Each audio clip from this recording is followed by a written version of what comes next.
Are we desperate for those who are on their way to live their life without Christ, without salvation and eternity out of God? So, I think rightfully so.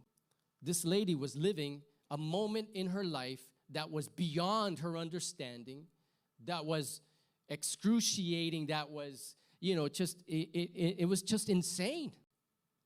And she came crying, begging, crying out an urgent scream, a deep emotion. The fact that it was her daughter, that she obviously had a deep emotional attachment, but beyond that, it was the urgency of the situation that brought her out of her comfort zone and traveled to meet with Jesus and plead her cause. She had this deep emotional connection. It was urgent for her. She was desperate for what was going on in her house. How many of us are desperate for the neighbor next to us that is not saved? For this city, for when we drive by the homeless begging for money, when we see those that are sitting out, they have nothing to eat. When are we desperate? Are we desperate for those who are on their way to live their life without Christ, without salvation and eternity out of God? Are we desperate? Are we desperate for our family members who just refuse to know or acknowledge God?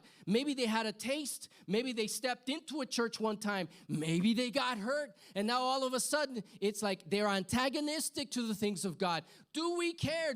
Are we desperate enough to say, God, have mercy? God, have mercy on their soul?